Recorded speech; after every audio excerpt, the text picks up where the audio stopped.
Buenos días, mi nombre es Valeria Romero y actualmente me encuentro estudiando la licenciatura en Traducción e Interpretación en el Centro Universitario de Estudios Boloartes. El objetivo de esta entrevista es realizar un acercamiento hacia las relaciones internacionales con el ejercicio profesional de un diplomático. Es por ello que el día de hoy me encuentro con el doctor Tarcisio Navarrete Montesión, egresado de la licenciatura de Derecho de la Universidad del Valle de México. Cuenta con una especialidad en Derechos Humanos y un doctorado en Derecho por la Universidad Complutense de Madrid. Además, cuenta con una sólida trayectoria en el ámbito académico, diplomático y legislativo, que le han permitido desempeñar funciones políticas de alta responsabilidad dentro de embajadas en el ámbito multilateral. También cuenta con 12 años de trabajo diplomático en Washington, D.C., Centroamérica y Europa, que gracias a esto ha llevado a cabo funciones oficiales con resultados positivos que contribuyen al fortalecimiento de la política exterior mexicana. Fue secretario de la Comisión de Relaciones Exteriores del año 2000 al 2003, representante alterno de México ante la OEA en el año 2004 al 2007, así como embajador de México en Honduras del año 2007 al 2011 y embajador de México en Grecia del año 2011 al 2017, por mencionar algunos. En este momento me encuentro con el doctor Tarcisio y es un honor para mí el estar aquí con usted y le quiero dar las gracias por abrirme las puertas para hacer esta entrevista. Me gustaría comenzar preguntándole ¿cuál es la función de un embajador? Sí. Muchas gracias por esta oportunidad, Valeria. La función de un embajador es representar los intereses del país en el exterior, proteger a los connacionales, y esos intereses son comerciales y culturales, difundir las oportunidades de inversión que tiene México, lo que ofrece al mundo, y fundamentalmente esas áreas son las que promovemos, dependiendo también del país donde estemos. ¿Cómo es que está conformada una embajada? Tienen variaciones, está el área diplomática y también el área administrativa. Además pueden tener agregadurías. La primera parte la compone el titular de la embajada con algunos funcionarios. Una embajada mediana puede ser el embajador, el jefe de Cancillería, el encargado de asuntos políticos, puede ser otro de prensa y también del área administrativa, es decir, la que lleva el tema de los recursos de la embajada. Después puede compartir oficinas con el consulado para poder ahorrar en un techo único y gastar menos, porque estamos en una situación desde hace ya varios años que se han reducido es decir, el presupuesto que tiene cada una de las embajadas. Esos agregados que comentaba pueden ser agregado militar, agregado naval, que son personas, en este caso, destinadas por las Fuerzas Armadas, que sirven a los intereses del país en su respectiva área. De manera que eso es fundamentalmente. El tema de la cooperación también es muy relevante y, claro, en todo esto subyace la cuestión diplomática, representar a México, sus posiciones, sus promociones en los ámbitos regionales, multilaterales, para que puedan estar bien salvados esos intereses y promover esa imagen de México, que es una imagen de paz, de promoción de la defensa de la democracia y los derechos humanos. Bueno, usted mencionó acerca de, como objetivo de las embajadas, velar por los derechos de las personas, en este caso los mexicanos que se encuentran en el país, ¿no? En el otro país.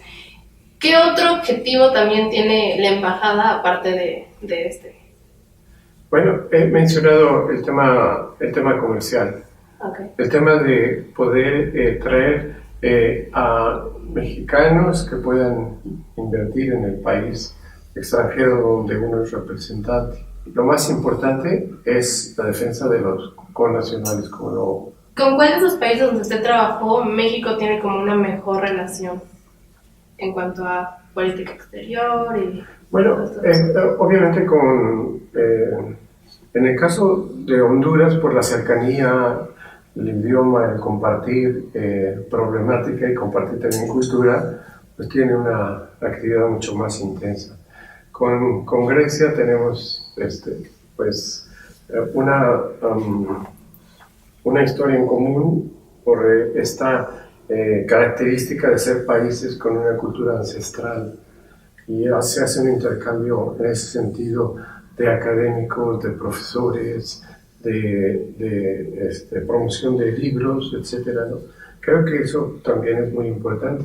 Un país que ofrece una riqueza cultural como Grecia empata con una cultura tan valiosa como la nuestra. Y me gustaría saber cuál cree que es la importancia de dominar uno o más idiomas, aparte de su lengua materna, como embajador.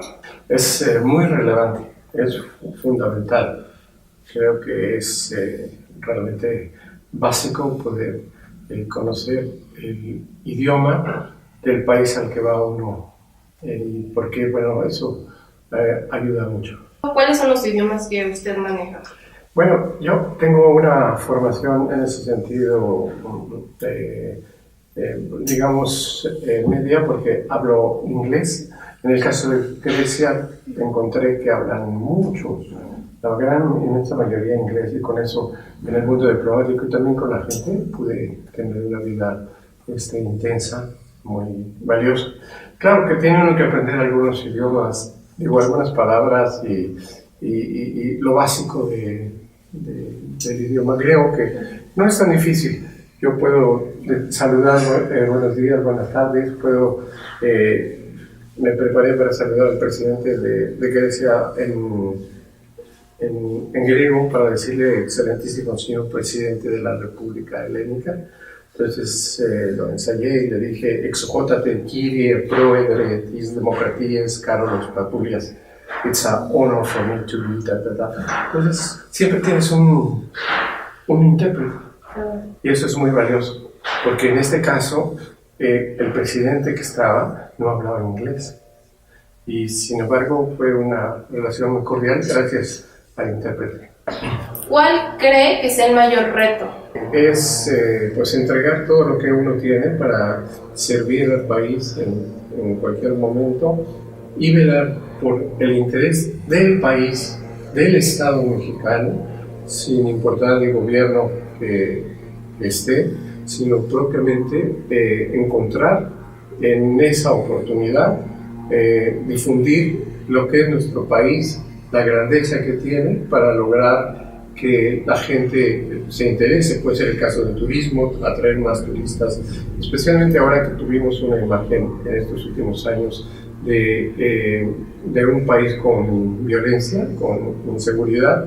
Es relevante que hablemos de las cosas buenas que hay, porque ha ido creciendo el turismo, a pesar de lo que se vive. El turismo ha ido creciendo año por año, tenemos más de 30 millones de turistas al año de todo el mundo. ¿Cuál fue con la experiencia más difícil a la que se enfrentó?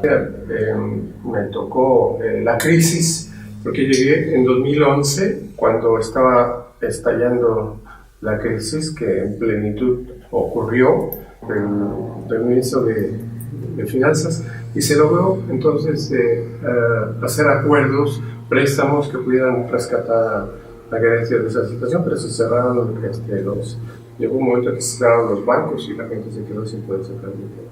Entonces ese fue uno de los momentos difíciles que viví específicamente en Grecia.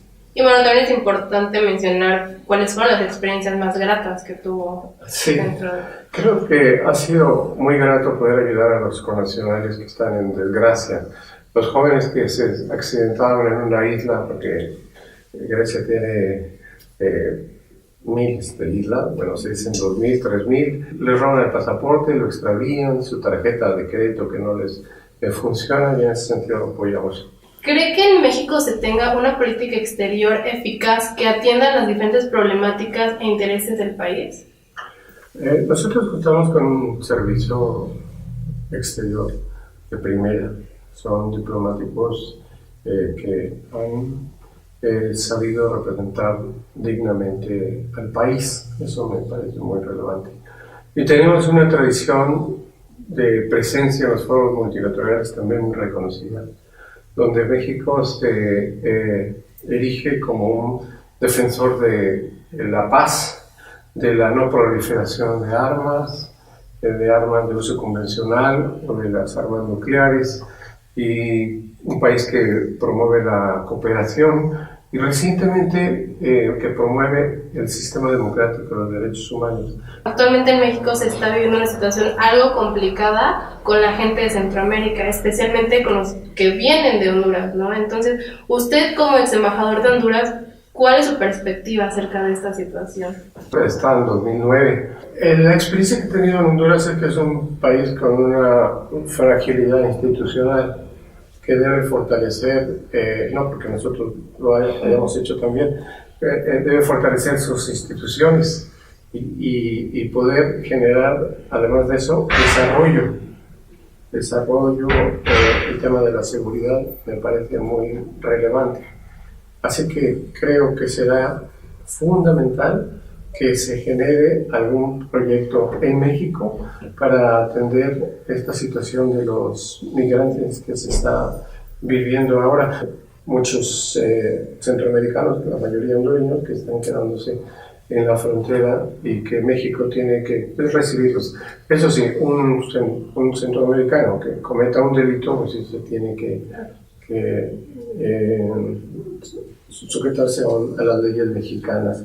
Pero hay otros que quieren trabajar y lo deseable sería poder integrarlos como fuerza laboral, como ha hecho. ¿Cree que es adecuado que se critique esta situación cuando en Estados Unidos hay una gran población de mexicanos, de migrantes mexicanos?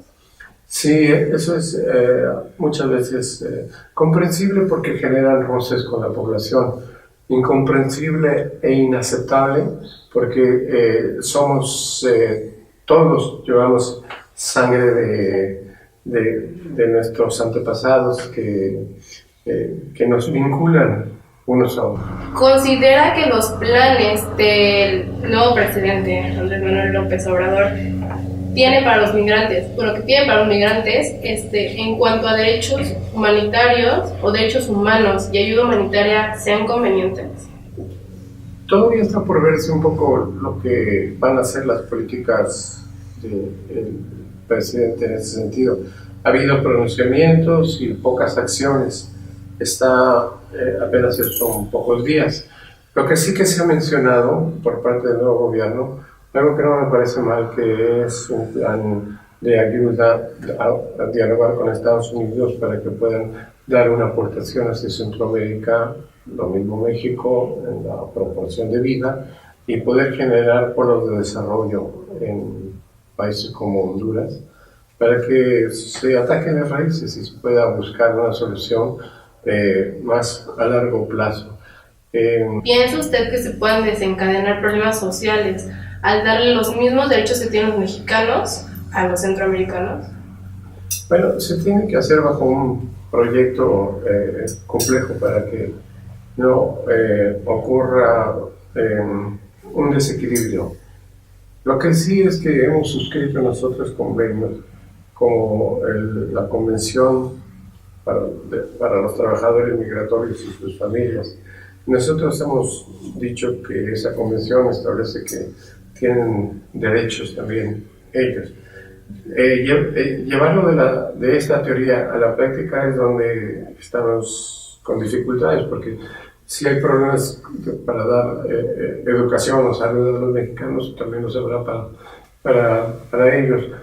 Esto no quita que podamos nosotros dar lo básico, porque de otra manera se vuelve esto un incendio que va creciendo. Creo que hay que hacer un equilibrio, ofrecer apoyo a los grupos que están aquí y ordenarlos conforme los criterios de la ley. Usted es autor de 2 libros. El primero, Los derechos humanos al alcance de todos. ¿Podría hablarnos un poco acerca de él? Fue publicado por primera vez en 1991. Coautor Salvador Abascal y Alejandro Laurí.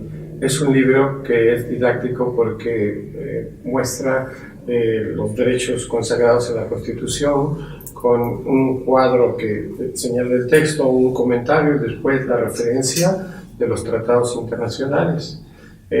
Los derechos humanos al alcance de todos significa que que estamos en una etapa de difundir que todos debemos conocer para poder ejercer nuestros derechos. Tiene también otro libro que es Democracia sin canibalismo. Igual, ¿nos podría mencionar un poco acerca de este libro?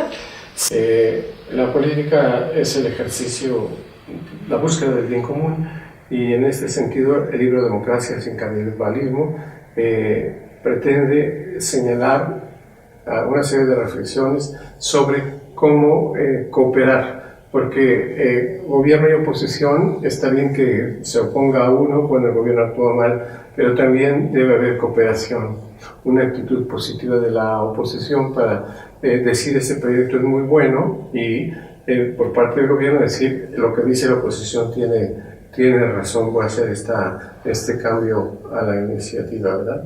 Entonces, hacer coincidir un punto del interés nacional sobre intereses particulares. ¿Podría darnos un comentario o sugerencia a nosotros estudiantes de interpretación y traducción?